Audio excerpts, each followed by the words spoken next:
Okay, recording start कर दिया। Screen तो शोएबल है ना still? Yes sir, screen show हो रहा है ना? ओके।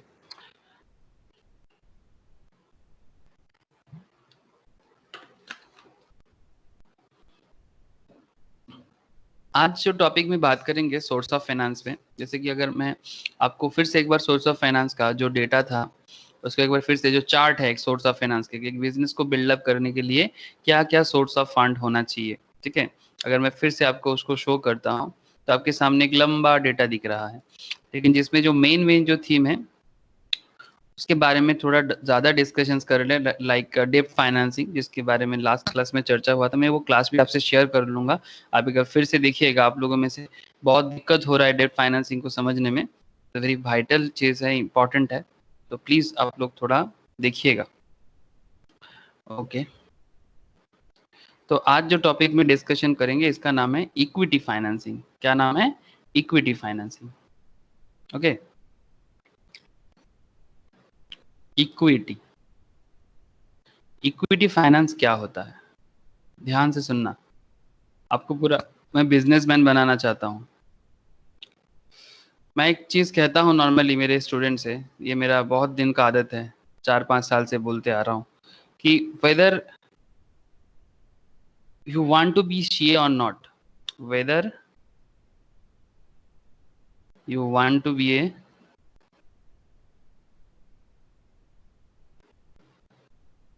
चार्टर्ड अकाउंटेंट और नॉट, but you must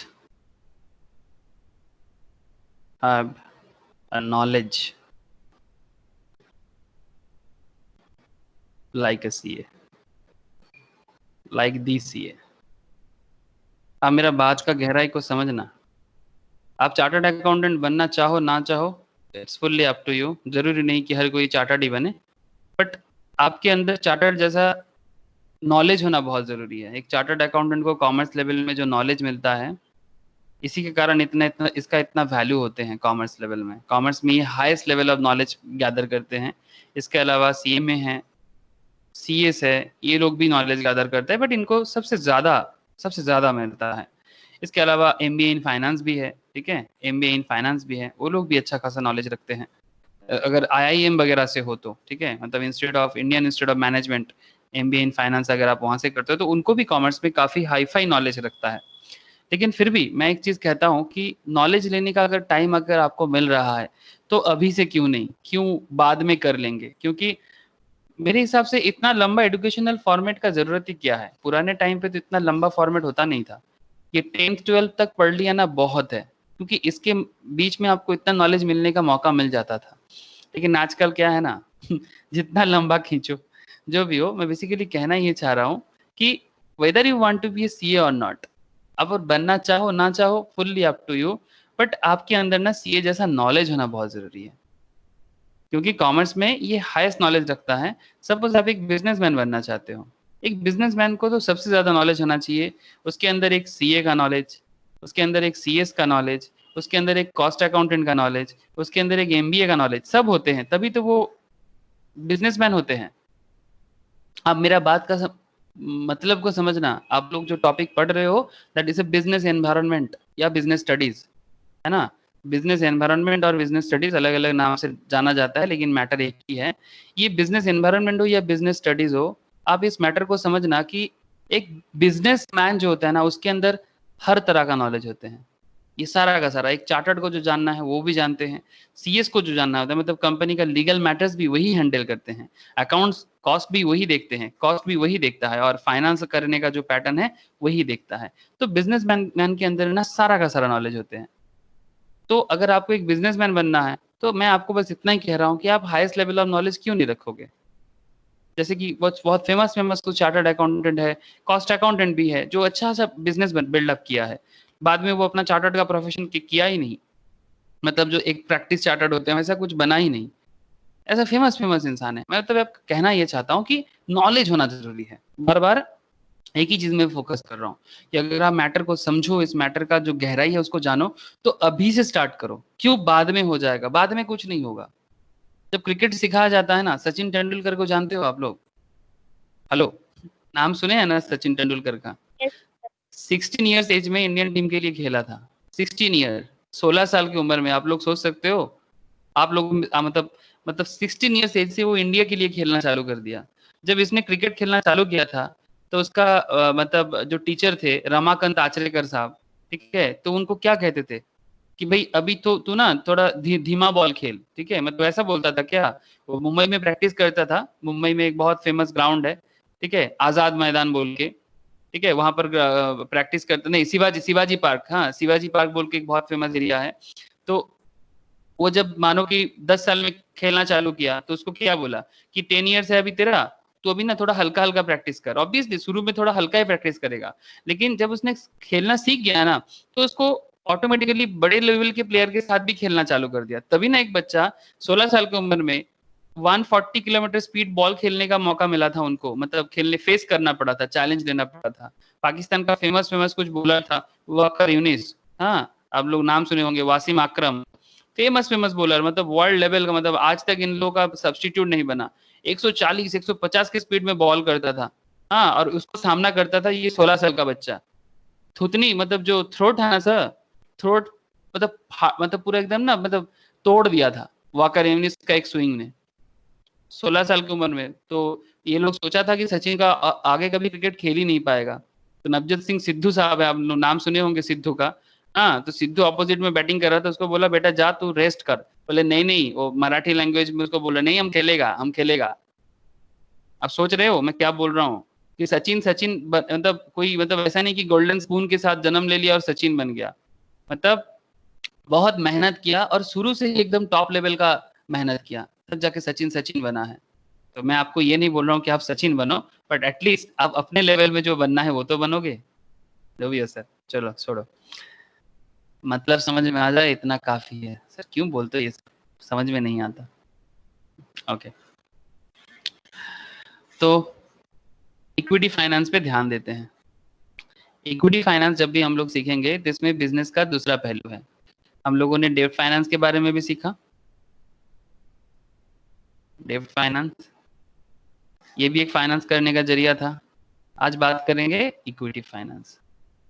अगर आप इक्विटी फाइनेंस पे ध्यान दो, तो उससे पहले मैं आपको फिर से एक बार चार्ट दिखाऊंगा, जो मैं आपको अभी दिखा रहा था, कि फाइनेंस करने का जो अलग अलग जरिया है, ठीक है, जिसमें आपके सामने ये वाला जो पॉइंट था लाइक दिस, जिसमें देखिए आप इक्विटी शेयर्स, देखिए लॉन्ग टर्म शॉर्ट टर्म अलग अलग था ना। जैसे आप देखो यहाँ पर इक्विटी शेयर्स, इसी के बारे में ज्यादा चर्चा करेंगे आज। नेक्स्ट दिन बात करेंगे रिटर्न अर्निंग पे, प्रेफरेंस शेयर पे, डिवेंचर्स जो है इस पे बात कर चुके हैं। यही है डेब्ट फाइनेंसिंग, ठीक है। ये डेब्ट फाइनेंसिंग आपको यहाँ भी दिखेगा, ये देखिए डिवेंचर्स बोरोड फंड में, ठीक है, बोरोड फंड में loan from banks, loan from financial institutions, मतलब ये और थोड़ा क्या हो गया यहाँ पर जाके क्लासिफाई हो गया, ठीक है। ये बोरोड फंड में मतलब on the basis of period में एक होता है, on the basis of ownership में होता है, on the basis of source of generation में होता है। तो जब हम बेसिस ऑफ पीरियड में देख रहे हैं, तब डिवेंचर एक लॉन्ग टर्म फाइनेंस करने का जरिया है। मतलब अगर किसी को लंबा बिजनेस चलाना है, मतलब 10 साल 20 साल के लिए बिजनेस को ग्रो करना है, तो लंबा टाइम के लिए वो लोन लेता है, तब वो डिवेंचर कहलाते हैं, ठीक है। इक्विटी भी लॉन्ग टर्म लेवल के लिए लिया जाता है, लेकिन इसका नेचर और इसके नेचर में फर्क होता है। डिवेंचर लेने का जो नेचर होता है, डिवेंचर पे करने का जो नेचर होता है, और इक्विटी पे करने का जो नेचर होता है ना, नेचर में डिफरेंस होते हैं, ठीक है। तो वही सब डिफरेंस हमें जानना है कि एक बिजनेस को, अपना बिजनेस को ग्रो करने के लिए किसके साथ जाना चाहिए, डिवेंचर के साथ जाना चाहिए और इक्विटी के साथ जाना चाहिए, या फिर दोनों के साथ जाना चाहिए, या फिर रिटेन अर्निंग को देखना चाहिए, या फिर फाइनेंशियल इंस्टीट्यूशन से लोन लेना चाहिए, या बैंक से लोन लेना चाहिए, या फिर शॉर्ट टर्म लेवल में टर्म क्रेडिट लेना चाहिए, फैक्टरिंग करना चाहिए, बैंक से लेना चाहिए, कॉमर्शियल पेपर से लेना चाहिए। मतलब कहाँ से वो अपना बिजनेस के लिए फंड को इकट्ठा करे, कौन सा उसके लिए सुविधा वाला जगह होगा, ऐसा करने से उसका कॉस्टिंग कम होगा लेकिन प्रॉफिट ज्यादा होगा। आप समझ पा रहे हो पॉइंट ऑफ व्यू क्या है, मैं क्या बताना चाह रहा हूँ आपको? Hello, Yes, sir. Okay, Snigdha समझ में आ रहा है स्निग्धा? Yes, sir. ओके तो मैं बार बार आपको क्यों फोकस करा रहा हूँ आप सबको, क्योंकि आपको पता तो चले कि क्या करना है बेसिकली, ये सोर्स ऑफ फाइनेंस का मैटर क्या है, इसमें डिवेंचर्स का काम, डेट ऑफ फाइनेंस का काम अगर आपको आइडिया लग रहा है तो ही जाके आप इक्विटी भी मतलब आइडिया लगा सकते हो। मतलब मैटर को ना आप कभी भी ना मतलब लाइफ में इसको रट के कभी नहीं कर पाओगे, मतलब सिर्फ मगअप करके आप इसको कभी भी अपने दिमाग में नहीं रख पाओगे। ठीक है, अगर आपको इसको दिमाग में रखना है ना, जैसे मैं आज आपको पूछ रहा था तो बहुत लोग चुप है, कोई कोई थोड़ा सा बोला, ठीक है, लेकिन मैं इसलिए कह रहा हूँ कि आप चुप क्यों हो जानते हो, क्योंकि आप ना इसको मतलब उतना दिल से नहीं लिए, उतना दिल से नहीं लिया बोल के ना दिमाग में भी नहीं गया। आप इसको दिल से पढ़ो और दिमाग में लगाओ, तो जाके ना आपको कभी भी पूछा जाए ना आप कभी भूलोगे नहीं। जैसे एक सिंपल देखो ना, आपको बहुत चीज लाइफ में आप सीखते हो। आप आप में से अगर किसी को साइकिल चलाना आता है, ठीक है, किसी को अगर स्कूटी चलाना आता है, तो अगर आप एक बार सीखते हो क्या रोज रोज भूल जाते हो क्या? नहीं।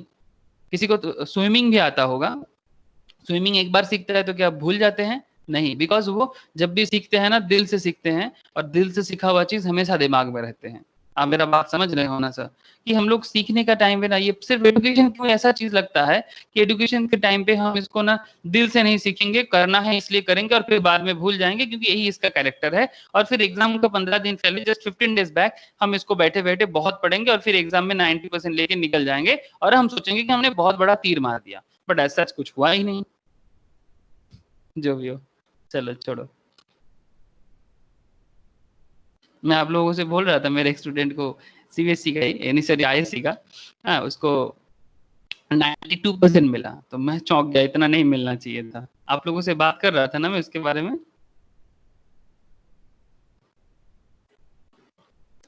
हेलो, आवाज नहीं आ रहा है क्या? हाँ सर। हाँ जब भी हो, किसी से बात कर रहा था मैं कि एक जन को 92% मिला, तो मैं चिंता बढ़ी है, 92% मिलना नहीं चाहिए था, ये तो सारा दिन खेलता था कूदता था, पढ़ाई के टाइम पे कोई बोलता ही नहीं, तो कैसे मिल गया 92%? मैं उसको बोला कि रीचेक करने के लिए थे, 92 नहीं मिल सकता बोलते कैसा सर हो आप। जो भी हो, तो देखो इक्विटी फाइनेंस का कैरेक्टरिस्टिक पे देखो।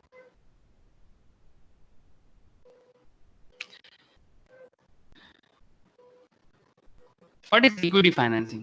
If you have ever watched ABC's hit series Shark Tank, ये एक आपका हॉलीवुड एक शो है शार्क टैंक। नहीं, मैं उतना नहीं देखता हूँ, लेकिन अगर आप लोग देखोगे तो आपको वहां पर ऐसा कुछ पता चलेगा, ठीक है, कि इक्विटी फाइनेंस कैसे काम करते हैं। ऐसा एक हमारे यहाँ पर भी इंडिया में ऐसा एक शो चला है शार्क टैंक, जैसे यूएस में चला है। ये आपका क्या नाम है, एमटीवी का एक है, भूट बोल के एक ऑनलाइन चैनल है, आप लोग नाम सुने हो? Yes sir. नाम सुने हो भूट? Yes sir. हाँ, एक ऑनलाइन ऐप है ये भूट में। आ, एक शो हुआ था, वो जो रोडीज करता था ना वही लोग करता था। क्या नाम है शो का? शो का नाम है, मोटा मोटी इतना है कि वो जो लोग नॉर्मली फेलियर हो जाता है ना अपने लाइफ में, ठीक है, कभी भी उन्हीं को लेके एक शो का जो नाम है, ओहो नाम क्यों याद नहीं आ रहा है अभी मुझे, एक सेकंड, मतलब उसी सेम कैटेगरी ऑफ शो है जिसमें बेसिकली एंटरप्रेन्योर को अपना अपना प्रोजेक्ट लाना पड़ता था और उसके बाद उनको फाइनेंस किया जाता था। एक मिनट, जिसमें एक बार शो का नाम याद कर लेता हूँ ताकि आपको मैं बता सकूँ, आप चाहो तो देख सकते हो, बहुत अच्छा शो है, बिजनेस आइडिया के लिए बहुत अच्छा शो है ये। Sir 2007। Drop out. Drop out, कौन बोला ड्रॉप आउट? सर आम्ही Namrata. Namrata, very good Namrata. Drop out, thank you, ती देखेचीस ड्रॉप आउट? देखतम। देखतीस, very good. Drop out, thank you, तो बोल भी तो। ओके, तो ये भूट में एक होता था program drop out, thank you Namrata, याद ही नहीं आ रहा था। ये ड्रॉप आउट में, ड्रॉप आउट भी कुछ ऐसा ही शो है जिसमें इक्विटी फाइनेंस के बारे में आपको आइडिया मिल जाएगा। अब देखना आप लोग, बहुत ही अच्छा शो है, ठीक है, बहुत ही अच्छा शो है। वहाँ पर बहुत फेमस फेमस कुछ बिजनेसमैन भी है जो शो को एक किया है, और ये राजीव एंड रघु, ठीक है, तो फेमस एमटीवी का जो फेमस दो है, ठीक है, मुझे अच्छा नहीं लगता उन लोगों को, लेकिन ये शो बड़ा अच्छा किया है वो लोग, क्योंकि एंटरप्रेन्योर बना है वहाँ पर, एकदम रियल लाइफ है, मतलब इंडिया फर्स्ट टेलीविजन में एंटरप्रेन्योर बनाया गया है और बहुत ही अच्छा अच्छा स्टोरी भी है उसके अंदर, मतलब शो है, एकदम रियलिटी शो है, ठीक है, एंटरप्रेन्योरशिप के ऊपर रियलिटी शो है। मैं आप लोगों को रिकमेंड करूंगा कि आप लोग इसको जरूर देखो, ठीक है। मैं तो सारा का सारा देख चुका हूँ, it's a very good show. थोड़ा सा सिनेमैटिक है लेकिन रियलिटी है, फंडिंग मिला था। मतलब if you have a general idea of how equity finance work, it comes from the investors. कहाँ से आता है? इन्वेस्टर से आता है, often called venture capitalist. Venture capitalist और एंजल इन्वेस्टर्स, सर ये लोग कौन है? हैं? कभी नाम ही नहीं सुनने इन लोगों का, कहाँ से टपक गया? ओके चलो, वेंचर कैपिटलिस्ट का स्टोरी देखो। Venture capitalist is usually a firm rather than an individual. Venture capitalist जो होते हैं ना, एक फार्म होते हैं। फार्म मतलब बिजनेस, तो मतलब वेंचर वीसी का बिजनेस होता है। अगर किसी के पास बहुत अच्छा खासा पैसा होना, सिर्फ पैसा होने से ही नहीं होगा, मतलब वो मनी जो है ना उसका, वो दूसरे के बिजनेस में इन्वेस्ट करता है। Suppose you have a money, lots of money, then you should invest in others business जिसमें आपको ग्रोथ दिखेगा। You should invest in others business जिसमें आपको ग्रोथ दिखेगा। मतलब अगर आपको लगता है कि किसी का बिजनेस में ग्रोथ है और आप उसके बिजनेस में इन्वेस्टमेंट करते हो, आप अपना शेयर होल्डिंग लेना ना, आप अपना शेयर होल्डिंग ले लेना कि भाई अगर तुम्हारा बिजनेस अच्छा दिख रहा है, मुझे अभी बिजनेस का ज्यादा वैल्यूएशन नहीं है, but you have a good idea, you have a good idea और आप अच्छा कर भी रहे हो, ठीक है, तो वो आके क्या करता है कि वो उस बिजनेस पे वो इन्वेस्ट कर देते हैं और फिर आगे जाके उसमें शेयर होल्डिंग लेके बिजनेस का वैल्यूएशन बढ़ जाता है। सर ऐसा कोई बिजनेस का नाम बताओ ना। ऐसा बिजनेस का नाम बहुत सारा है। जैसे अगर आपको मैं फेसबुक के बारे में बताऊं, फेसबुक भी कुछ ऐसा ही इसी तरह से मार्केट में आया था। फेसबुक नाम तो सुने होंगे ना सर, सोशल नेटवर्किंग में नंबर 1 है वर्ल्ड में। आज की डेट में इसके अंदर व्हाट्सएप है, मतलब व्हाट्सएप, इंस्टा, ये सब फेसबुक के अंदर ही आता है ना। ये फेसबुक में जो आपका पेपल का जो ओनर था, पेपल एक बहुत फेमस इंटरनेशनल पेमेंट ऐप है। जैसे हम लोग यहाँ पर पेटीएम है ना, तो वर्ल्ड में अगर पेटीएम, मतलब ये ऑनलाइन पेमेंट पैटर्न में जो सबसे ज्यादा, ऑनलाइन पेमेंट सिस्टम में जो सबसे ज्यादा मतलब रिवोल्यूशन लाया था, दैट इज पेपल। नाम सुने हो सर पेपल? आपका, आप लोगों ने किसी में भी पेपल का नाम सुने हो? Hello, yes sir. Very good sir, PayPal का नाम सुने हो। तो ये पेपल का जो ओनर था, इन्होंने ही फेसबुक में फर्स्ट टाइम इन्वेस्टमेंट किया था। तो पेपल का बिजनेस तो अलग है, लेकिन ये कोई ना कोई बिजनेस जिसका अच्छा खासा बिजनेस है और उनको लगता है कि न्यू टैलेंट मार्केट में आ रहा है, तो वो अच्छा खासा उसके बिजनेस में इन्वेस्ट करते हैं, अपना शेयर होल्डिंग भी ले लेते हैं और फेसबुक का भी ग्रोथ हो गया है, इसका इन्वेस्टमेंट होके इसका शेयर होल्डिंग हो जाता है। और जैसे फेसबुक का ग्रोथ होगा, वो अपना प्रॉफिट का पार्ट ले लेता है और फिर बाद में अकॉर्डिंग टू देयर डील, अगर उसको लगता है कि नहीं हमको आपके साथ चलना चाहिए तो चलता है, नहीं तो वो निकल जाता है, मतलब एक पर्टिकुलर टाइम पे। आप लोग समझ पा रहे हो ना सर? तो इसको कहते हैं वेंचर कैपिटलिस्ट। ऐसे इस तरह का बिजनेस बहुत है, वेंचर कैपिटलिस्ट सिस्टम से बहुत बिजनेस होता है कि अगर आपका बिजनेस आइडिया में दम हो, ठीक है, अगर आपका आइडिया में दम हो तो बहुत सारा लोग है जो आपके बिजनेस पे इन्वेस्ट करेगा, ठीक है। जो लोग पैसा लेके बैठा हुआ है, बट वो लोग ना एक गुड आइडिया को फंड करना चाहते हैं, they want to fund a good idea. Venture capitalist जो होता है ना, they want to fund their capital, they want to fund in the good idea। जिसके पास आइडिया हो, और सिर्फ आइडिया होने से नहीं होगा, आइडिया का एग्जीक्यूशन, एग्जीक्यूशन करना भी बहुत जरूरी है। मतलब सिर्फ आपके पास आइडिया, तो हम लोग तो ख्याली पुलाव बोलते हैं ना सर, हम लोग पुलाव तो बहुत पका सकते हैं दिमाग में, लेकिन उसका एग्जीक्यूशन लेवल में काम करना बहुत जरूरी है कि कैसे होगा, किस तरह से होगा, एंड रियलिटी में कितना हार्डवर्क है उसके साथ, फिर जाके ना ये वेंचर कैपिटलिस्ट आके आपके बिजनेस में इन्वेस्ट करता है। मैं आपको दिखाऊंगा कि अगर आप में से किसी के अंदर ऐसा कोई मतलब इच्छा है कि हम आप कुछ अच्छा करना चाहते हो, तो आपको कैसे भी वेंचर कैपिटलिस्ट मिल सकता है, ये सारा का सारा खेल मैं आपको बताऊंगा। लेकिन आप फिलहाल इतना जान लो कि जब आप एक बिजनेस को बिल्ड करते हो, तो वेंचर कैपिटलिस्ट जब आपके बिजनेस में इन्वेस्ट करते हैं, तो उनको क्या कहते हैं? इक्विटी फाइनेंसर बोलते हैं, ठीक है, इक्विटी फाइनेंस बोलते हैं। चलो एक स्टोरी सुनो, ठीक है, एक स्टोरी ध्यान से सुनना। सपोज, ध्यान से सुनो, हाँ, इक्विटी फाइनेंस का पूरा स्टोरी एक बार ध्यान से सुनो। सपोज आपके दिमाग में एक बिजनेस है, we want to build a business,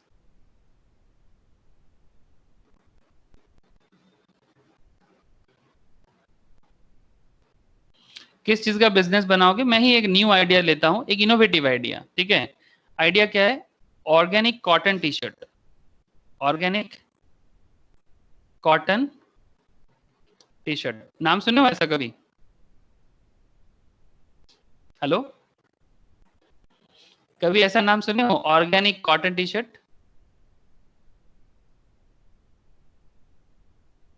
अरे येस और नो बोलो तो सही।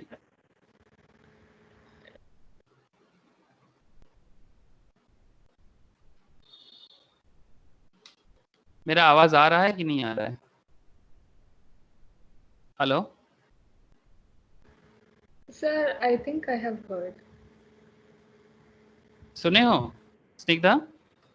I'm not sure. Okay okay, no issue. मैं जस्ट इतना पूछ रहा हूँ कि ऐसा नाम सुने हो कि नहीं। नो बट नो मतलब नो मैटर। मैटर सिर्फ ये है कि एक इनोवेशन है, ठीक है। इनोवेशन कैसा है, ऐसा हो रहा है आजकल। Organic cotton T shirt, organic cotton T shirt मतलब हम लोग जो normal T shirt use to है, जिसके साथ नॉर्मली हम लोग रहते हैं, ये सब केमिकल से इसका कलर होता है। केमिकल कलर से नॉर्मल टी शर्ट बनता है। लेकिन मैं ये जो कॉटन टी शर्ट कह रहा हूँ ये ऑर्गेनिक होगा। मतलब इसका जो कलर होगा ना, ये नेचुरल होगा। केमिकल कलर जो होता है ना, ये देखना मतलब जब आप उसको वॉश करते हो तो उसमें एक रंग निकलता है, क्योंकि वो केमिकलाइज्ड है इसीलिए। और this is not good for skin. India में होली होता है, जानते हो? होली, हैप्पी होली हम लोग खेलते हैं ना। तो आजकल होली के लिए भी ना ऑर्गेनिक कलर निकल गया। अब लोग जानते हो, क्योंकि नॉर्मल जो कलर से मैक्सिमम होली खेला जाता है, जिसको हम लोग बंगाल में बोलते हैं दोल जात्रा, ठीक है। तो ये हैप्पी होली में जो होली यूज किया जाता है, मैक्सिमम केमिकलाइज्ड होते हैं। लेकिन आजकल ऑर्गेनिक कलर भी बना के, मतलब जो फूल पेड़ पौधा का जो मतलब जो ट्रीज का बहुत अलग अलग पार्ट्स को यूज करके, फ्लावर्स को यूज करके ऑर्गेनिक कलर बनाया गया है। थोड़ा एक्सपेंसिव है क्योंकि अभी प्रोडक्शन उतना ज्यादा नहीं है। लेकिन एक्चुअली एक मतलब प्रिमिटिव टाइम में ये ऑर्गेनिक कलर ही यूज किया जाता था, क्योंकि ऑन दैट टाइम केमिकल नहीं था। लेकिन ये पब्लिक का क्या है ना, दिमाग खराब हो गया है। जानबूझ के सब चीज को कॉमर्शियलाइज करके सबको केमिकल बनाया और ऑर्गेनिक चीज भूल गए। लेकिन फिर से वो टाइम आ गया कि जब हम लोग पॉल्यूशन से दूर हो सके और ये सब केमिकलाइज्ड चीजों को हटा के ऑर्गेनिक बनाया जाए। तो आपके दिमाग में ऐसा organic cotton T shirt company बनाने का मन हुआ कि आप जो कॉटन टी शर्ट है उसमें जो कलर लगाओगे वो ऑर्गेनिक होगा। अब कोई प्रॉब्लम नहीं, लेकिन इस organic cotton T shirt company को बिल्डअप करने के लिए यू नीड ए मनी, ठीक है। आपको पैसा का जरूरत है। प्लीज ध्यान से स्टोरी सुनना, क्योंकि आपको पूरा इक्विटी फाइनेंस समझाने वाला हूं मैं। अब स्टोरी क्या है। अब ये जो organic cotton T shirt company है, इसको बिल्डअप करने के लिए आपने एक एस्टिमेशन तो किए होंगे। हेलो, या तो आप खुद से, अगर आप, जैसे मैं बोला कि अगर आपके पास चार्टर्ड जैसा दिमाग हो तो आप खुद ही कैलकुलेट कर सकते हो। लेकिन अगर आप पूरा का पूरा दिमाग नहीं लगा पाते हो तो आपको किसी चार्टर्ड के पास या कॉस्ट अकाउंटेंट के पास जाना पड़ेगा। तो सपोज आप एक सीए के पास गए या फिर एक सीएमए के पास गए। आप उनको बोले कि देखिए सर, मेरे को एक organic cotton T shirt company build up करना है, और आप लोग खुद भी सीएस बन रहे हो, ठीक है। आप में से बहुत लोग हो जो लोग ऑलरेडी इसका प्रिपरेशन कर रहे हो। तो ये ऑर्गेनिक कॉटन टी शर्ट जो है, ये सीएसीएम में बनने के बाद आप ऑटोमेटिक कैलकुलेशन करो इसका, कि आपने कैलकुलेशन किया कि आपको ना 5 करोड़ रुपीस का दरकार है। कितना? You need a 5 crore initial capital. सुन रहे हो ध्यान से? आपको 5 करोड़ का इनिशियल कैपिटल चाहिए इस organic cotton T shirt company का जो फैक्ट्री है इसको बनाने के लिए, ठीक है। फैक्ट्री तो बनाना पड़ेगा ना, टी शर्ट तो फैक्ट्री में बनता है, कलरिंग भी तो फैक्ट्री में होगा। तो ये कलर देना, फैक्ट्री में जो भी चीज चाहिए इसको देखना, अगर आपको ये सब कैसे होता है इसका थोड़ा सा भी आइडिया लेना है, अगर आप कभी रियलिटी विजिट नहीं किए हो अभी तक, एक मूवी बताता हूँ, उस मूवी में थोड़ा बहुत दिखाया गया कैसे कलर किया जाता है। आप ये नाम सुने हो, बदमाश कंपनी नाम सुने हो? बदमाश कंपनी नाम सुने हो मूवी का? शाहिद कपूर का मूवी है। शाहिद कपूर एंड अनुष्का शर्मा का, बहुत ही अच्छा मूवी है बदमाश कंपनी। प्लीज देखना। एंटरप्रेन्योरशिप एबिलिटी के लिए बहुत ही अच्छा, मतलब कॉमर्स स्टूडेंट्स के लिए मैं जो भी मूवी बोलता हूँ ना, ये मूवी कोई ऐसे नहीं बोलता। आप मूवी जरूर देखना, अगर नहीं देखे हो पहले कभी, अगर पहले देखे हो लेकिन वो समझ में नहीं आया था, लेकिन अभी देखना, आपका ना परसेप्शन चेंज हो जाएगा। मूवीज भी देखने से एंटरटेनमेंट भी हो जाएगा और साथ में आपका दिमाग भी ओपन होता जाएगा। जो भी शो के बारे में मैं आपको शेयर करूंगा, प्लीज इसको दिमाग में रखिएगा और प्लीज देखने के बाद मुझे शेयर कीजिएगा, शेयर सर मैंने देख लिया, तो मुझे भी थोड़ा पता चलेगा कि हाँ आपका आइडिया में बूस्ट अप हुआ है। नो मैटर सर, आगे देखिए कि ये जो 5 करोड़ का कैपिटल आपने यहाँ पर एस्टिमेशन किया, दिस 5 करोड़ कैपिटल आपको चाहिए, लेकिन आप एक न्यू कमर हो। ध्यान से सुनना बात मेरा, आप एक न्यू मतलब एंट्रेंस हो मार्केट में। अब बताओ एक न्यू कमर को कौन लोन दे देगा? आप अगर लोन के लिए जाओगे, नॉर्मली सबसे ज्यादा लोग यही सोचते हैं कि ठीक है बिजनेस कर लेंगे लेकिन आई नीड ए लोन, मुझे कोई लोन दे दे, बैंक लोन बेसिकली, ठीक है। लेकिन बैंक आपको लोन कैसे देगा? बिकॉज आपका कोई फ्यूचर पास्ट एफर्ट है ही नहीं, आपका कोई पास्ट रिकॉर्ड नहीं है। अगर आप बिजनेस नहीं चला पाए तो आपके पास कोई एसेट नहीं है बिजनेस का। आप लोग मेरा बात समझ पा रहे हो? मतलब बिजनेस करने का जो प्रॉब्लम फेस होता है वो समझ पा रहे हो कि क्योंकि आप एक न्यू कमर हो, आपको बैंक लोन किस भरोसे से देगा? How can bank will believe on you because you don't have any past record.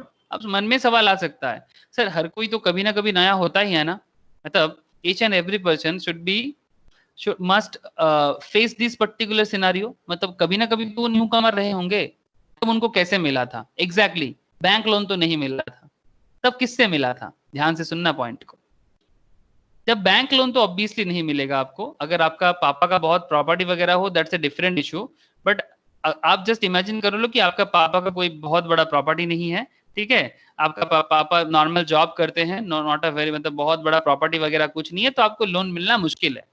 तो ये इनिशियल कैपिटल आप किससे जुगाड़ करोगे? सबसे पहले आप फैमिली एंड फ्रेंड्स इन्हीं के पास जाओगे कि भाई देख मेरे पास एक बिजनेस का आइडिया है बट मेरे पास एकदम मनी नहीं है, कुछ अगर फंडिंग मिल जाता तो मैं बाद में बिजनेस करके चुकता कर दूंगा, क्योंकि बिकॉज तुमको बहुत अच्छे से आइडिया है कि ये organic cotton T shirt is very innovative, और कुछ ऐसा सेक्टर्स ऑफ पब्लिक है जो सच में ये ऑर्गेनिक कॉटन टी शर्ट लेना पसंद करेगा, बिकॉज उनको केमिकलाइज सिस्टम उतना अच्छा नहीं लगता। क्योंकि आजकल देखा कि सब कोई ऑर्गेनिक फूड पसंद करता है, आप लोग देखे हो ये चीज ख्याल करके, ये चीज ऑब्जर्व की हो कि आजकल ऑर्गेनिक फूड का बिजनेस बहुत चलता है। मतलब सिर्फ ब्रांड के अंदर ऑर्गेनिक नाम लिख दो और कुछ थोड़ा सा क्वालिटी भी रख दो तो ऑर्गेनिक फूड का सेल बहुत ज्यादा है। देखे हो आप लोग ये चीज पे ऑब्जर्वेशन रखे हो? ऑनलाइन प्रोडक्ट जब परचेस करते हो, ठीक है, कुछ भी ऑनलाइन कंपनी से, तो आपको वहां पर देखना ऑर्गेनिक, या फिर अगर कोई आप शॉपिंग मॉल में जाते हो सुपर मार्केट में, तो आपको वहां पर ऑर्गेनिक के ऊपर ना अलग अलग कुछ ब्रांड दिख जाएगा। क्या आपने ऐसा कभी ऑब्जर्व किया है? Hello, any one of you? Yes, sir. Yes sir. इसका मतलब आप समझ रहे हो ना कि ऑर्गेनिक जो कॉन्सेप्ट है, ये ऑर्गेनिक कॉन्सेप्ट, ये life is all about observation, ठीक है। तो आप ऑब्जर्व किए कि ऑर्गेनिक में लोग फूड में शिफ्ट हो रहे हैं, कलर में शिफ्ट हो रहे हैं, तो आगे आगे जो पहनते हैं हम लोग लाइक टी शर्ट शर्ट्स, इसमें भी शिफ्ट हो सकते हैं। इट्स इनोवेटिव आइडिया, ठीक है, I am just sharing with you. तो आप फैमिली फ्रेंड्स को अप्रोच करते हो कि ठीक है 5 करोड़ चाहिए, अगर थोड़ा बहुत, अगर एटलीस्ट फैमिली फ्रेंड्स आपको करोड़ तो नहीं दे सकता, बट अगर एटलीस्ट आपको 50 लाख दे दिया ना, 50 लाख, ठीक है, तो भी आपको थोड़ा सा माइंड बूस्ट अप हो जाएगा कि हाँ भाई कुछ तो मिला। तो सपोज आपका कोई फैमिली फ्रेंड्स ऐसा है, ठीक है, जिसने आपको सपोज आपका 2 फ्रेंड्स है, ठीक है, एक का नाम है एक का नाम है एक्स, एक का नाम है वाई, ठीक है, एक्स और वाई, ये एक्स एंड वाई आपको 25 लाख ईच आपको पेमेंट किया, 25 लाख ईच।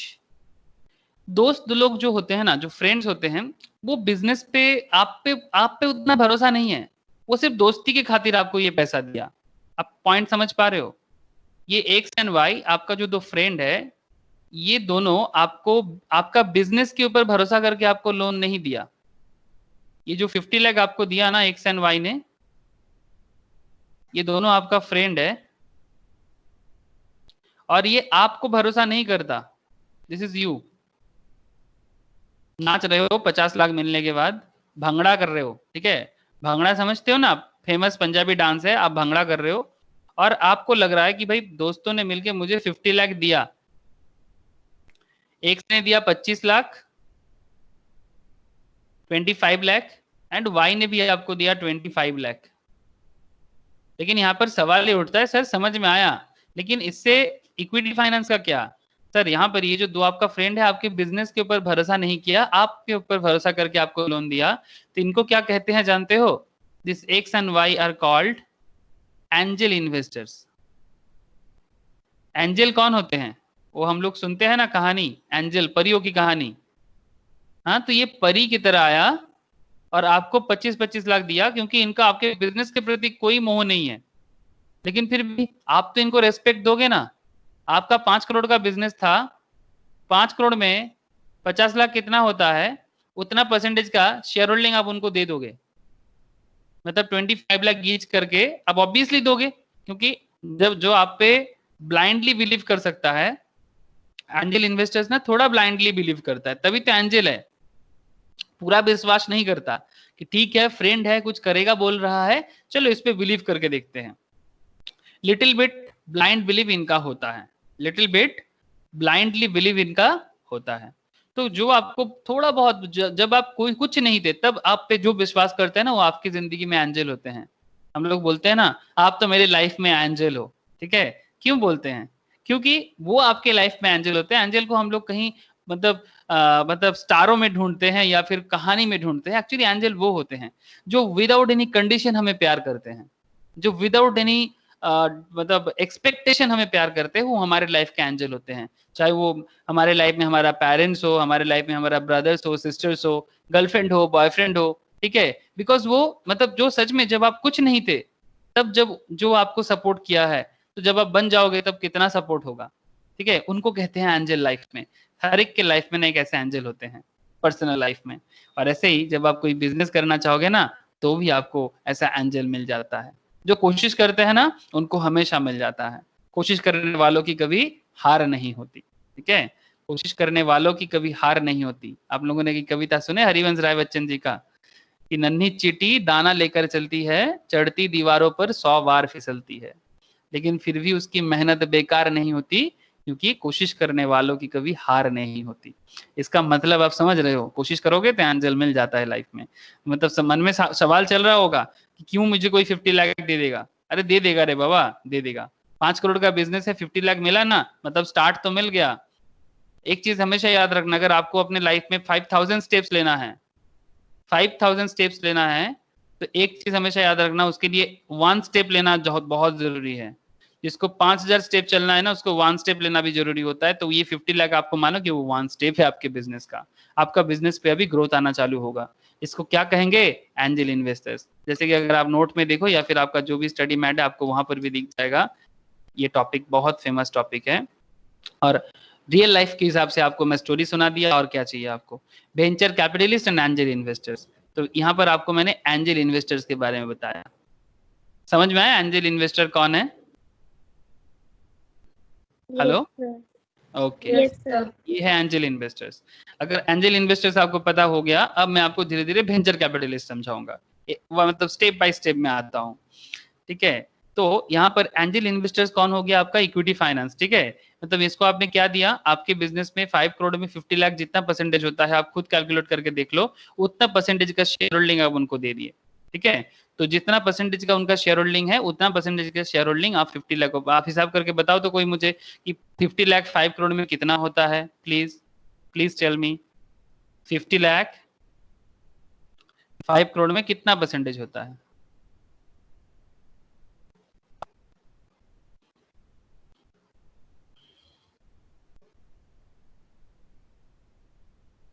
कोई तो कैलकुलेट कर रहे हो ना?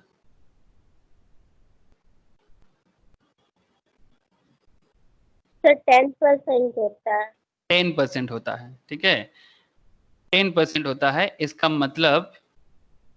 मतलब ये जो 5 करोड़ है, इस 5 करोड़ में से क्या हो गया,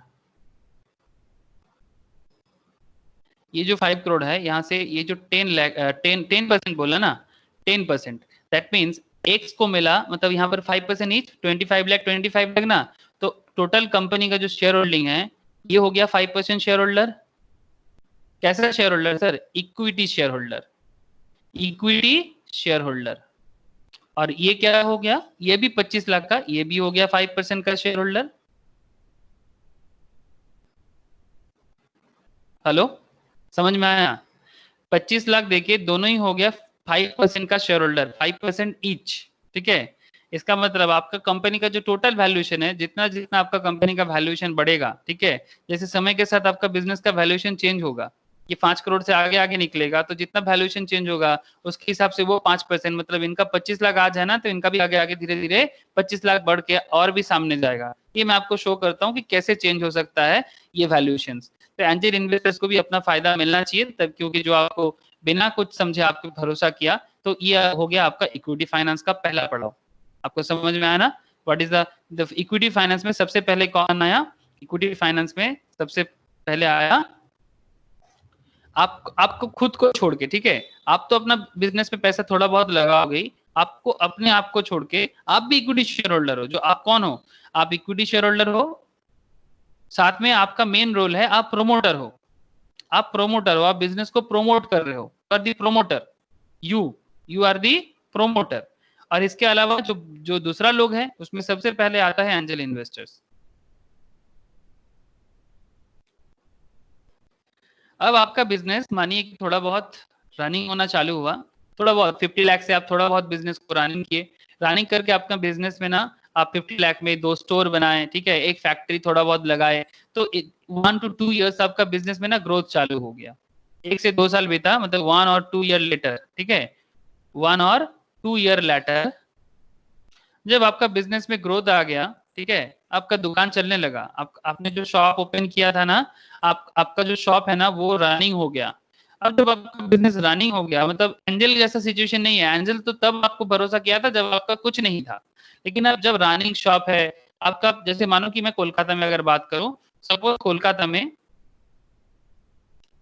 एयरपोर्ट के पास, दमदम एयरपोर्ट के पास आपका एक स्टोर बना लिया आपने, ठीक है, क्योंकि एयरपोर्ट में इंटरनेशनल कस्टमर्स को आप एयरपोर्ट के आसपास में आप अट्रैक्ट कर सकते हो। सपोज एक एयरपोर्ट के अंदर कर लिए, एक आपने बना लिया सपोज पार्क स्ट्रीट में। नाम सुने हैं ना आप लोग सब? पार्क स्ट्रीट कोलकाता का one of the famous destination, ठीक है, मतलब बिजनेस डेस्टिनेशन है। पार्क स्ट्रीट में बहुत ही रिच पर्सन्स लोग रहते हैं। तो एक पार्क स्ट्रीट हो गया, एक एयरपोर्ट हो गया, आपने 2 स्टोर यहाँ पर दोनों जगह में रन करते हो, एक एयरपोर्ट में, एक पार्क स्ट्रीट में। तो अभी आपका शॉप जो है ना, एक ब्रांच ओपन करके गुडविल बना लिया। जब थोड़ा बहुत गुडविल 2 ब्रांच के साथ आपने बना लिया ना, अब आपको फिर से पैसा चाहिए बिजनेस को ग्रो करने के लिए। तो सपोज आपको ये जो 5 करोड़ का जरूरत था आपका, ये 5 करोड़ में से 50 लाख आपको एंजल से मिला था, बाकी आप कैसे भी करके जुगाड़ किए। अब आपका फिर से बिजनेस का ग्रोथ करने के लिए टाइम आ गया। अब आपका ये बिजनेस ग्रोथ करने के लिए टाइम आया। आप सपोज मानो कि आपको चाहिए 7 करोड़, ठीक है, you need 7 crore capital business को ग्रो करने के लिए आपको चाहिए। जब आपका बिजनेस ऑलरेडी रनिंग हो, तब जाके आपको बिजनेस को ग्रो करने के लिए आपने फिर से कैपिटल के बारे में सोचा और आपने देखा कि अगर मुझे 7 करोड़ मिल जाए तो मेरा बिजनेस ग्रो हो जाएगा। ऐसे सिचुएशंस में आप किसको किसको याद कर सकते हो? ऐसे सिचुएशंस में आप वेंचर कैपिटलिस्ट को याद कर सकते हो। वेंचर कैपिटलिस्ट कोई एंजल नहीं होता, ये बिजनेसमैन होते हैं, ये प्रोफेशनल इन्वेस्टर है, प्रोफेशनल इन्वेस्टर है। ये आपके बिजनेस में पैसा देता है और अपना परसेंटेज लेता है, ठीक है।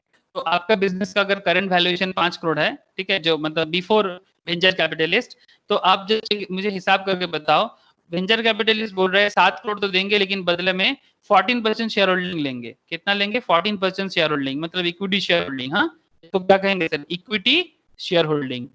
तो आप मुझे बताओ हिसाब करके कि सिंपल है, 14% के कारण अगर, मतलब 7 करोड़ देने के कारण अगर कोई 14% शेयर होल्डिंग लेता है, तो 100% का वैल्यू कितना होगा? सिंपल मैथमेटिक्स है। अगर 14% का वैल्यू 7 करोड़ है, तो 100% का वैल्यू कितना? Can anybody tell me? 14% का वैल्यू अगर 7 करोड़ है, then what is the value of 100 crore? 14% का वैल्यू कितना मैं बोला? 7 करोड़। 1% का value 7 by, normal unitary method करो ना, 7 बाई 14, 100% का वैल्यू कितना होगा? 7 बाई 14 इंटू 100 कितना हो जाता है? 50 करोड़। हेलो, क्या कैलकुलेशन समझ में आ रहा है? हेलो, क्या कैलकुलेशन समझ में आ रहा है? Yes, sir. Yes sir. तो इसका मतलब आप देखो कि जैसे ये वेंचर कैपिटलिस्ट आपके बिजनेस को 7 करोड़ दिया, ठीक है, क्योंकि आपको नीड था। आप आपका न्यू प्लान ये है कि इससे पहले मैं इस बार एक बार रब करता हूँ इसको।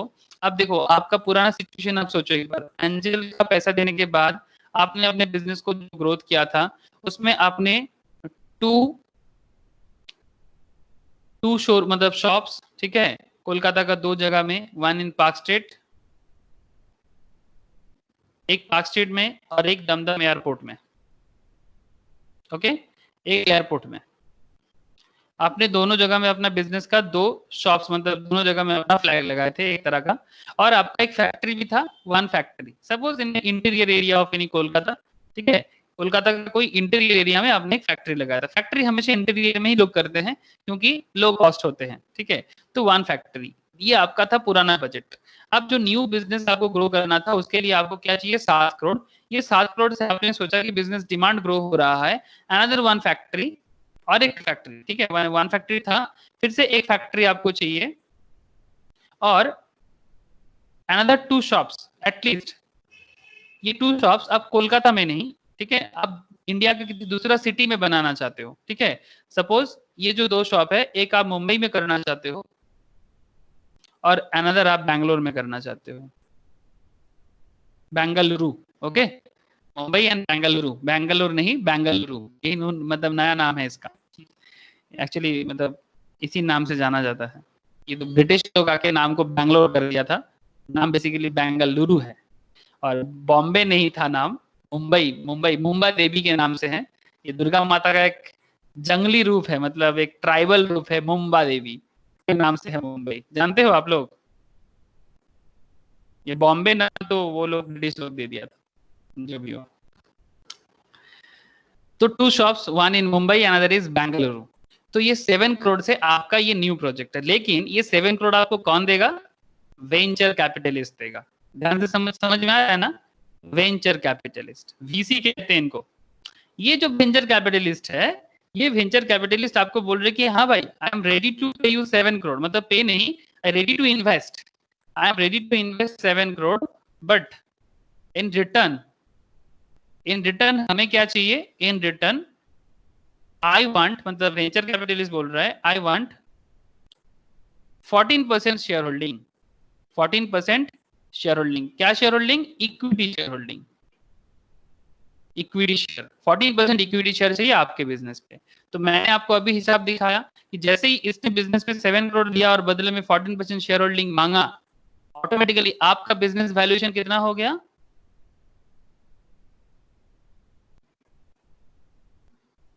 बिजनेस वैल्यूएशन आपका कितना हो गया, 50 करोड़। क्या ये 50 करोड़ का कैलकुलेशन समझ में आया था, सिंपल हिसाब था। 7 करोड़ का वैल्यू 14% है, मतलब 14% का वैल्यू 7 करोड़ है, तो 100% का वैल्यू कितना होगा। लेकिन at the time of angel, हाँ बोलो, एनीवन हैविंग क्वेश्चन, बोलो, हेलो, कोई कुछ पूछना चाहते हो, नो सर, ओके, मेरा साउंड तो आ रहा है ना, Yes, sir. ओके। आप लोग जब आप लोग अगर बाय चांस चुप हो जाते हो तो मुझे कभी कभी लगता है कि डिस्कनेक्टेड हो गया, दैट्स व्हाई मैं बीच बीच में पूछता हूँ कि क्या मेरा आवाज आ रहा है। सपोज मैं अगर 2 मिनट के लिए चुप हो जाऊं तो आपको भी ऐसा लगेगा, तो जब भी मैं पूछूं किसी को तो प्लीज मुझे आंसर करना कि येस और नो। तो सपोज ये एंजल जब था आपके बिजनेस पे, तब आपका बिजनेस का वैल्यूएशन कितना था, 5 करोड़, याद है ना, जिसमें एंजल दिया था 50 लाख, लेकिन बाकी आप कहीं से भी मैनेज किए थे, लेकिन एंजल आपको फर्स्ट टाइम दिया था 50 लाख, बाकी आपने मैनेज किया था, आप खुद से मैनेज किया था। सपोज आपके पास ही था तो आप प्रोमोटर थे, आपके पास ऑलरेडी 4.5 करोड़ था और बाकी 50 लाख आपको एंजल ने दिया था। तो ऑन दैट टाइम आपका बिजनेस का वैल्यूएशन था 5 करोड़, बट नाउ जब आपको 7 करोड़ चाहिए, वेंचर कैपिटलिस्ट का एंट्री हुआ, वेंचर कैपिटलिस्ट का एंट्री होने के बाद आपका बिजनेस का वैल्यूएशन आ गया 50 करोड़। अब देखो नया बिजनेस वैल्यूएशन में जब बिजनेस वैल्यूएशन 50 करोड़ है, इसमें 14% किसका है, इसमें 14% इसका है ना, इसमें अब 50 करोड़ में से इनका भी तो जो 25-25 था मतलब 50 लाख था, मतलब बेसिकली 5% शेयर होल्डिंग था, 5 ईच, एक्स एंड वाई का, याद है ना एंजल का, एंजल कौन थे, एक्स एंड वाई, इनका 5% था। अब तुम 50 करोड़ का 5% करो, इसके लिए भी 50%, 50 करोड़ का 5% करो, देखो इनका जो अमाउंट है चेंज हो जाएगा, कहाँ 25 लाख था, अभी इनके पास करीब करीब 2.5 करोड़ के आसपास का अमाउंट हो जाएगा, 2.5 करोड़।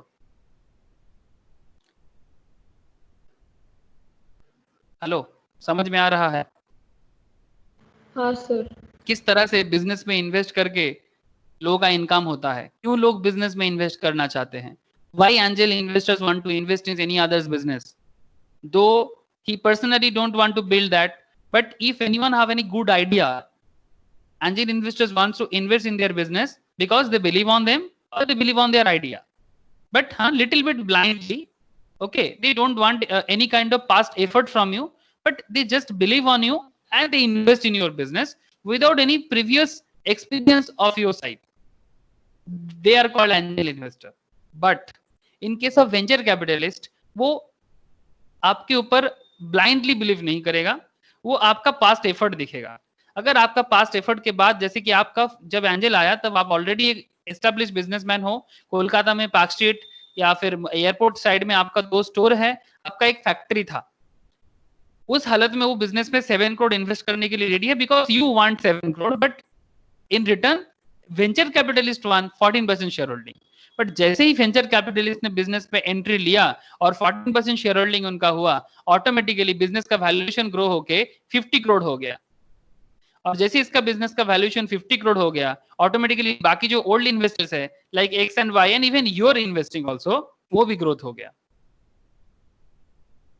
सिमिलर पैटर्न में आपको फिर से बिजनेस को ग्रो करना है, अब अनदर राउंड ऑफ वीसी कर सकते हैं। मतलब इसके बाद एक बार बिजनेस स्टार्ट होने के बाद वीसी नहीं आ सकता, सॉरी एंजल का पार्ट स्टार्टिंग में ही होता है, एंजल ऑलवेज फर्स्ट में ही आता है, एंजल कभी सेकंड और थर्ड टाइम में नहीं आएगा। जैसे हमारे लाइफ में, पर्सनल लाइफ में माँ पापा का रोल ना हमारे बचपन में ही होता है, बड़े होने के बाद तो उनका जो रोल प्लेइंग है ना, वो आपका चाइल्डहुड में ही मैक्सिमम खत्म हो जाता है। आफ्टर दैट उनका जो एफर्ट है ना वो कम हो जाता है, बिकॉज उनका जो करना था वो कर दिया, अब आगे आप करोगे।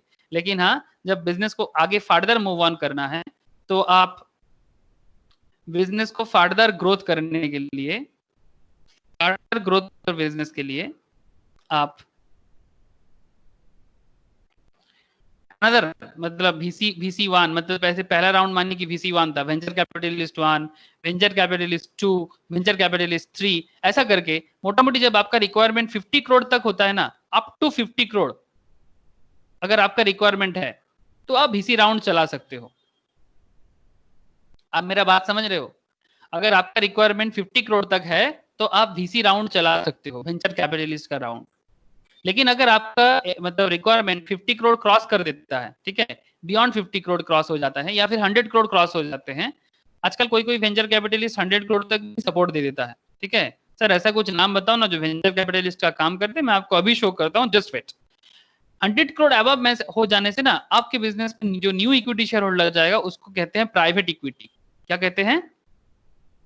Private equity. प्राइवेट इक्विटी ये लार्ज अमाउंट ऑफ इन्वेस्टमेंट करते हैं, 100 crore and above. Private equity का कॉन्सेप्ट ये है, सपोज मतलब आपका जो ऑर्गेनिक टी शर्ट कंपनी, भूल मत जाना आपका कंपनी को, ऑर्गेनिक का जो टी शर्ट कंपनी है, ऑर्गेनिक टी शर्ट कंपनी को रिक्वायरमेंट कितना है? 100 करोड़ एंड अबव। बट आपको अभी कोई VC सपोर्ट नहीं कर सकता बिकॉज अमाउंट VC से बहुत ही आगे निकल चुका है। अब आपका बिजनेस बहुत ही मतलब बड़े लेवल, बिग लेवल में आ गया है, अब प्राइवेट इक्विटी आपके बिजनेस में इन्वेस्ट करेगा। बट इनका एक कंडीशन होते हैं, ये आपके बिजनेस पे शेयर होल्डिंग तो लेगा ही, ठीक है, शेयर होल्डिंग तो बहुत ही हाई अमाउंट में लेगा, ठीक है, शेयर होल्डिंग के साथ साथ बिजनेस कंट्रोल भी लेगा। मतलब बोर्ड ऑफ डायरेक्टर कौन होगा, चेयरमैन कौन बनेगा, बोर्ड का डिसीजन क्या होगा, ये सब सारा का सारा डिसीजन में इनका पर्सनल मतलब इनका मतलब जो कंट्रोलिंग है इनका अधिकार आ जाएगा।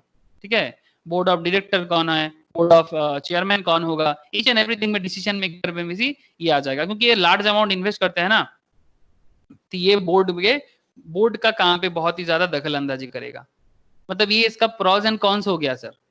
आपको पैसा मिलेगा बिजनेस को ग्रो करने के लिए, लेकिन आपसे कंट्रोलिंग जा सकता है, maybe depending on the मतलब member of the private equity, वो आपका मेंटेलिटी उनका मेंटेलिटी कितना मैच होता है उस पर डिपेंड करता है। लेकिन ये सारा का सारा खेल क्या है? इक्विटी फाइनेंस का खेल है। ये भी इक्विटी फाइनेंसर बनेगा, VC भी इक्विटी फाइनेंसर बनेगा, एंजल कैपिटल का इन्वेस्टर भी इक्विटी फाइनेंसर है, और आपने जो अपने बिजनेस में खुद इन्वेस्ट किए थे आप भी इक्विटी फाइनेंसर हो। इक्विटी का मतलब मैंने स्टार्टिंग क्लास में बताया था, इक्विटी का मतलब होता है true owner, true owner of the business, true owner of the business. Equity का मतलब क्या है? True owner of a business, आप बिजनेस का ट्रू ओनर हो। जैसे यहाँ पर आपको रिटर्न के बारे में तो बहुत अच्छा सुनाई दिया, अगर बिजनेस लॉस भी होता है ना तो उसका रिस्क इक्विटी शेयर होल्डर को ही लेना पड़ता है, ठीक है। जैसे प्रॉफिट का पार्ट भी उनका हक है, सिमिलर वे में जो लॉस होता है वो लॉस का रिस्क भी इसे ही लेना पड़ेगा। मतलब बिजनेस का profit as well as risk,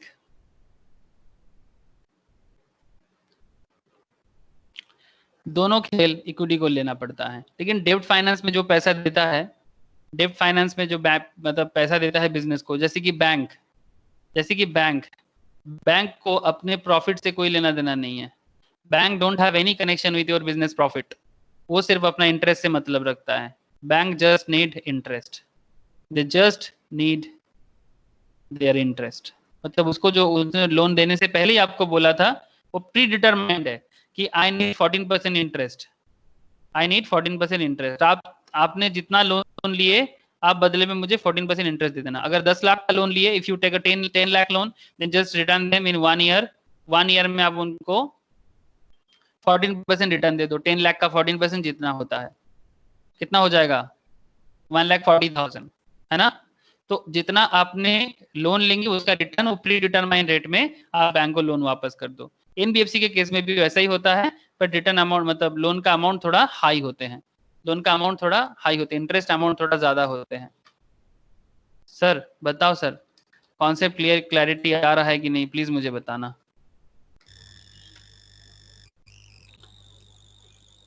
ये इक्विटी फाइनेंस का कॉन्सेप्ट का जो खेल है क्लियर है कि नहीं? हाँ सर। अगर मैं नेक्स्ट दिन पूछूं, अगर आप लोग चुप रहोगे ना, फिर थर्ड डे से मैं पढ़ाऊंगा नहीं। और ओके, जब भी हो देखो मैंने यहाँ पर डिटेल्स दिया, ठीक है, कि किस तरह से angel investors, after that venture capitalist.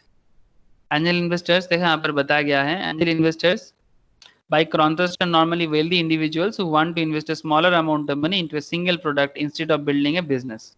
They're perfect for somebody such as the software developer who needs a capital infusion to fund the development of their product. Angel investors move fast and want simple terms. ठीक है, simple है, मतलब जो मैं इतना देर से आपको story में बताया उसी को यहाँ पर बहुत मतलब नॉर्मल लैंग्वेज में बताया गया है। Equity financing uses an investors not a lender. Equity financing uses an investors not a lender, मतलब जो इक्विटी फाइनेंस करते हैं उसको इन्वेस्टर कहते हैं, ठीक है। उसको वो इन्वेस्टमेंट मेंटेलिटी से इन्वेस्ट करते हैं, ठीक है। आपका बिजनेस है, आपका बिजनेस पे वो इन्वेस्टर होते हैं, लेकिन लेंडर नहीं है। लेंडर मतलब जो लोन प्रोवाइड करते हैं, लेंडर मतलब हु प्रोवाइड लोन। बिजनेस में दोनों हिसाब से पैसा आता है, इक्विटी से भी पैसा आता है, लोन से भी पैसा आता है। लेकिन जब लोन से बिजनेस में कैपिटल आता है तो उसको लेंडर कहते हैं जो लोन देते हैं, और जब इक्विटी देता है कोई तो उसको इन्वेस्टर कहते हैं, बिकॉज उनको बदले में क्या मिलता है? शेयर होल्डिंग मिलता है। शेयर होल्डिंग के बदले उनको क्या मिलता है? Business growth. बिजनेस ग्रोथ में वैल्यू इंक्रीमेंट, जैसे कि 5 करोड़ का बिजनेस 50 करोड़ का हुआ है, अभी दिखाया आपको किस तरह से 5 करोड़ का बिजनेस 50 करोड़ का हुआ, आपने देखा? हेलो सर, रियल लाइफ कुछ बताओ, रियल लाइफ कुछ देखो। Top valuable companies in the world का डेटा देखो, आपको आइडिया क्लियर होगा। इंडिया का देखो sir, best valued company in India.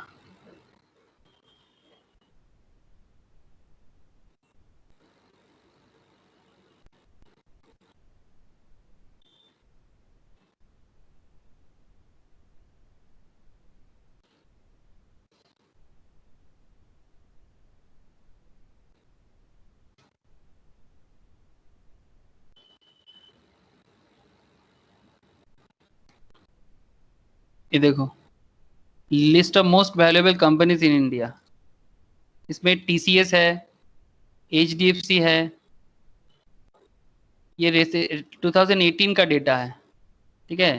तो इसका जो वैल्यू बढ़ा है ना, ये देखो मार्केट कैपिटल, रिलायंस है, HDFC बैंक है, इन्फोसिस है, कोटक महिंद्रा बैंक है, Maruti Suzuki, Bharti Airtel, Axis bank, HCL technology, ठीक है। तो इस तरह से ये सब बिजनेस मार्केट में है, ठीक है। और क्या सर, इस तरह से आप समझ सकते हो कि किस तरह से बिजनेस का वैल्यूएशन होता है और फिर जाके वो वर्ल्ड में अपना वैल्यूएशन को शो कर पाते हैं। समझ में आ रहा है ना?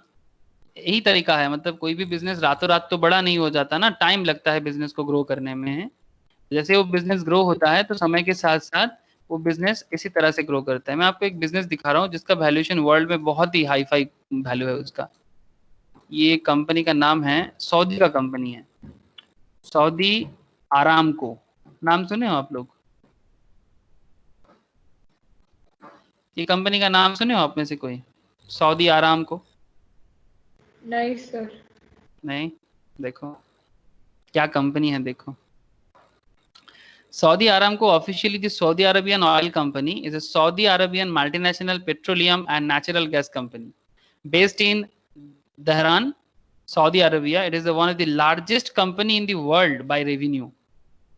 Largest company in the world by revenue, and according to the accounts seen by Bloomberg News, the most profitable company in the world. Most profitable company in the world. इसका स्टॉक प्राइस है 222, मतलब 2222, ठीक है। अलग अलग area में है। Politic owner कौन है? Politics of Saudi Arabia. CEO है अमीन H नासिर। रेवेन्यू इसका है 2018 में 35,590 करोड़ $। नेट इनकम है इसका 11,110 करोड़ $, 2018 में। इसका सब्सिडरी है साबिक, सऊदी इलेक्ट्रिक कंपनी, एटसेट्रा। तो ये इतना वैल्यूएबल कैसे बना? ऑब्वियसली इसका जो मेन बिजनेस है दैट इज ऑयल कंपनी है इसका, ठीक है। इसके इसके ये रिलायंस में भी इन्वेस्टमेंट किया है इंडिया में, उसके बाद से रिलायंस का भी ग्रोथ बहुत हुआ है। सबसे वर्ल्ड का सबसे प्रॉफिटेबल कंपनी का नाम सुने आज आप, वर्ल्ड मोस्ट। ब्लूमबर्ग ने देखा न्यूज में, हर एक चीज डिक्लेयर तो नहीं करता लेकिन फिर भी ये करेंटली वर्ल्ड का सबसे प्रॉफिटेबल कंपनी है, सऊदी आरामको, जो भी हो। समझ में आ रहा है ना सर कि आप कहाँ जा रहे हो? सर मजा आ रहा है नहीं, बताओ कि आपको एंजॉय होता है ये क्लास? मतलब जिस तरह से ये सब चीज आपको जानने को मिलता है, कि आपके अंदर मजा आता है कि हाँ अच्छा लग रहा है? Yes sir. हाँ सर। अच्छा लगता है तो अच्छा है, नहीं तो क्या है ना, आप कोई भी काम अगर बोरिंग से करोगे ना तो काम हो तो जाएगा कुछ देर के लिए, लेकिन आगे जाके कोई फल नहीं मिलेगा, मतलब फ्रूटफुल नहीं होगा। हम लोग सोचते हैं ना इतना मेहनत किए लेकिन कुछ अच्छा नहीं हुआ, इसलिए नहीं होता है क्योंकि आप प्यार से नहीं करते हो। तो मैं कोशिश करता हूँ अपनी तरफ से, आप लोग भी मुझे थोड़ा हेल्प किया करो। ओके, एंजल इन्वेस्टर्स का समझ में आ गया। Equity financing uses investors not a lender if you and up in bankruptcy. Bankruptcy समझते हो ना? अगर कोई बिजनेस बैंक्रप्टेड हो जाता है मतलब इंसॉल्वेंट, इंसॉल्वेंसी सिचुएशन समझते हो ना, मतलब उनका जो पैसा वगैरह है मार्केट में पूरा लोन में फंस चुका है। अगर कोई company and up in bankruptcy होता है, you do not owe anything to the investor who as a part of owner of the business simply loses their investment. आपको मतलब समझ में आया? सपोज आपका बिजनेस है, जैसे आपका जो हम लोग जो अभी जो पढ़ रहे थे इक्विटी में, आपका बिजनेस में आपने क्या क्या लाया? आपके बिजनेस में आपने एंजल इन्वेस्टर्स लाए, आपके बिजनेस में आपने एक वेंचर कैपिटलिस्ट को लाया, आपके बिजनेस में आपने प्राइवेट इक्विटी फार्म को लाया, लेकिन आपका बिजनेस किसी कारण से लॉस हो गया।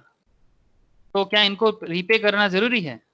कोई 7 करोड़ दिया था आपको, कोई 5 करोड़ दिया था आपको, याद है ना जो अभी बात कर रहे थे? तो इनको रीपे करना मैंडेटरी नहीं है, समझ रहे हो ना? इनको रीपे करना मैंडेटरी नहीं है, क्योंकि ये बिजनेस में इन्वेस्ट करते हैं, बदले में शेयर होल्डिंग लेते हैं। बिजनेस में इन्वेस्ट करते हैं, बदले में शेयर होल्डिंग लेते हैं, तो इनको रीपे करना मैंडेटरी नहीं है। ये अगर बिजनेस का लॉस है तो इनका भी लॉस है, बिजनेस का लॉस है तो इनका भी लॉस है। ये कौन है सर? फ्लिपकार्ट है। फ्लिपकार्ट में देखो इन्वेस्टमेंट देखो, फ्लिपकार्ट का इन्वेस्टमेंट देखो, कौन इन्वेस्ट किया फ्लिपकार्ट में? ई कॉमर्स कंपनी है, 2007 में बना है, बैंगलोर हेडक्वार्टर इंडिया का कंपनी है। वॉलमार्ट जो यूएस का सबसे बड़ा कंपनी है, मतलब ग्रोसरी इस सेक्टर्स में, आपका मार्केटिंग रिटेल सेक्टर्स में वॉलमार्ट का 77% इन्वेस्टमेंट है इनमें। इसका मतलब ये वॉलमार्ट कौन है? इन्वेस्टर है। अगर अगर फ्लिपकार्ट का लॉस होता है तो वॉलमार्ट को लॉस झेलना पड़ेगा, भले ही उसने इन्वेस्ट किया, लेकिन क्योंकि इसका इन्वेस्टमेंट देखो 77% इन्वेस्टमेंट इसका, ठीक है। तो अगर बिजनेस लॉस जाएगा तो लॉस, इनको पेमेंट का रीपे करने का कोई मैंडेटरी रूल्स नहीं है, बिकॉज आप इन्वेस्ट करते हो एज ए इक्विटी ओनर, और इक्विटी ओनर को पेमेंट करना मैंडेटरी नहीं है। बात समझ में आया?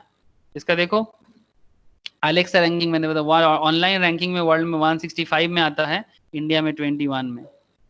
और एम्प्लॉय 30,000 लोग काम करते हैं। कुछ स्पेशल कंपनीज है इनके अंडर में, मिंट्रा नाम सुने होंगे, जाबोंग, फोन पे, ई कार्ट, जीविस, टू गुड, ठीक है। इस तरह का कुछ कंपनी को इसने बाद में एक्वायर किया, ठीक है, होल्डिंग किया। ये होल्डिंग सब्सिडरी, जो लोग सीए का क्लास करते हो उनको समझ में तो आ गया है, नो मैटर सर, अभी उतना लॉ, ये लीगल मैटर है, सब्सिडरी होल्डिंग ये सब क्या है, अभी मैं उसमें डिटेल्स में चर्चा नहीं करता हूँ।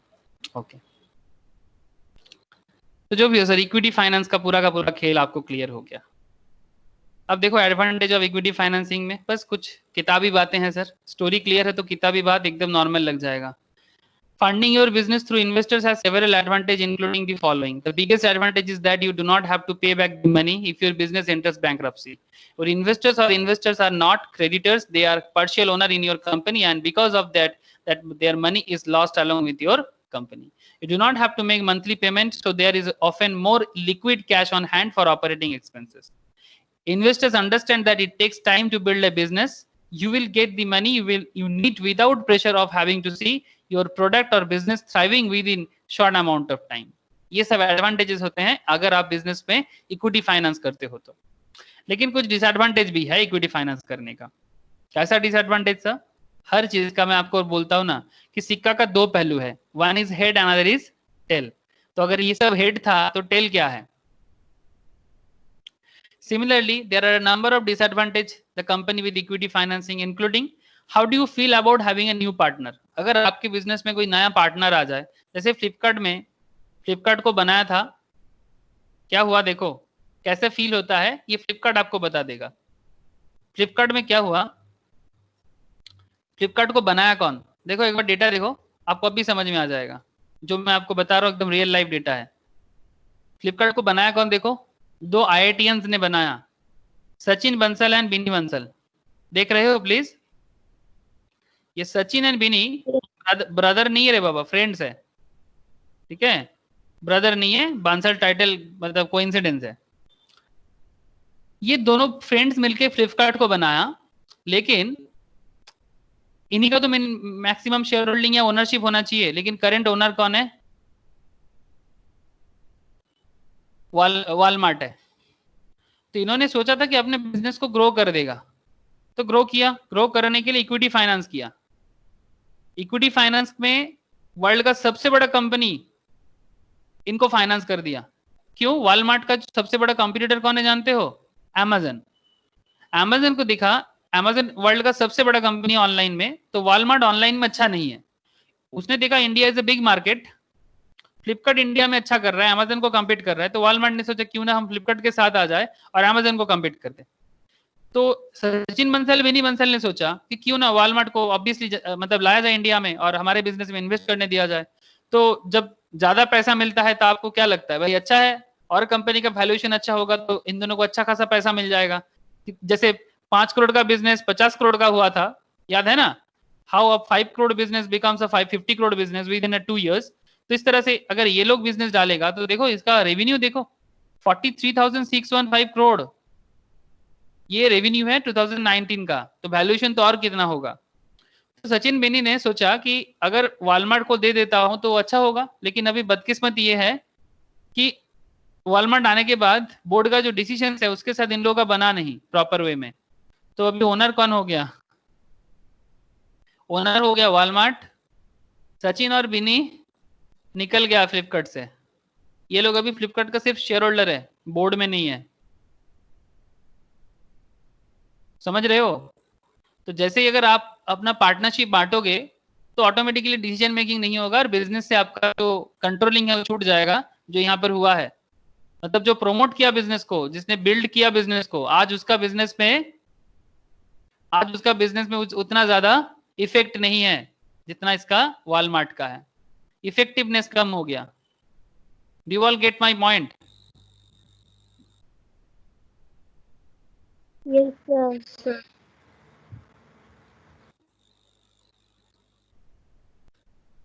तो ये है इक्विटी फाइनेंस का डिसएडवांटेज, जो आपको अभी मैं एकदम आंखों देखी दिखाया कि एक्चुअल में क्या हुआ है। ओके सर, समझ में आया sir?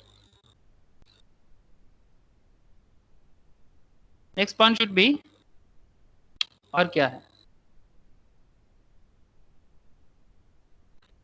How do you feel about having a new partner? When you raise equity finance, it is involving giving up ownership of a portion of your company. The larger and riskier the investment, है ना? The larger and riskier the investment, the more of a stake that investors will want, है ना? जितना बड़ा होगा riskier होगा, जैसे Walmart और Flipkart में हुआ है. You might have to give up 50% or more of your company unless you later construct a deal to buy the investor stake. That partner will take 50% of your profits indefinitely. जैसे currently Walmart ने क्या किया? अगर फ्लिपकार्ट 1 करोड़ कमाते हैं ना, तो 77 lakh will taken by Walmart and another 30 lakh is taken by बाकी इन्वेस्टर्स लाइक फ्लिपकार्ट में जो लोग हैं। आपको समझ में आ रहा है? मतलब वॉलमार्ट, मतलब फ्लिपकार्ट है तो इंडिया का बिजनेस, लेकिन इस पे मतलब रूल अभी किसी और का चलता है बिकॉज ऑफ इक्विटी फाइनेंसिंग। लेकिन बिजनेस में ग्रोथ बहुत हुआ, बिजनेस का ग्रोथ, बिजनेस का वैल्यू बहुत बड़ा। जो ओनर है, जो शेयर होल्डर है, उनको भी पहले से ज्यादा रिटर्न मिल रहा है, उनको भी पहले से ज्यादा रिटर्न मिल रहा है। आपको समझ में आ रहा है ना point? You will also have to consult with your investors before making decisions. Your company is no longer solely yours, and if an investor has more than 50% of your company, you have a boss to whom you have to answer. जैसा फ्लिपकार्ट के case में हुआ है, जैसे फ्लिपकार्ट के case में हुआ है, उसको बेसिकली आंसर करना पड़ता है किसको? वॉलमार्ट को। एंड सचिन मिनी लास्ट में क्या कर दिया? बोर्ड ही छोड़ दिया, क्योंकि आंसर करना पसंद नहीं आ रहा था। तो फिर दिया क्यों भाई? जो भी हो, ये लोग अच्छा दिमाग वाला है, अभी और नया नया बिजनेस बना रहा है। अभी सचिन और बिनी का केस में हिस्ट्री को देखेंगे, ये लोग बहुत ही हाई फाई मतलब ब्रेन का भगवान ने इनको दिया। लेकिन जो भी हो, दिस इज द सिचुएशन, ठीक है? ऐसा हुआ है फ्लिपकार्ट के साथ। तो इक्विटी फाइनेंस का कॉन्सेप्ट एकदम क्लियर है सर। आज मैं इक्विटी फाइनेंस में इतना डिटेल्स में आपको बताया, ठीक है? आप इसको घर पे एक बार पढ़ो, ठीक है? मैं काफी स्टोरी के साथ बताया और डिटेल्स में बताया। आप इसको एक बार डिस्कशन कर लो, अपने घर पे एक बार पूरा देख लो। नेक्स्ट दिन और भी कुछ फाइनेंस का पार्ट है, ठीक है, जिसमें डिस्कशन करेंगे। ओके, समझ में आया ना सर? और ये जो चार्ट है ना, ये नोट में शेयर कर दो, ये चार्ट आप एक बार थोड़ा सा गो थ्रू कर लेना प्लीज, बहुत ही अच्छे से, ठीक है? फिर जो बाकी पार्ट इधर उधर है, वो सब पार्ट में हम लोग नेक्स्ट क्लास में चर्चा करेंगे। क्योंकि इक्विटी और डेब्ट one of the best part है फाइनेंस का, तो ये दोनों में आपका आइडिया बहुत क्लियर होना चाहिए था। तो मेरे हिसाब से क्लियर है? हाँ सर, मेरे हिसाब से तो है, आप लोगों के हिसाब से क्या है? क्या इक्विटी डेब्ट का कॉन्सेप्ट क्लियर है सर? प्लीज बताना। हाँ सर। नेक्स्ट दिन अगर मैं आप लोगों से पूछूं तो आप लोग मुझे प्रॉपर जवाब दोगे ना?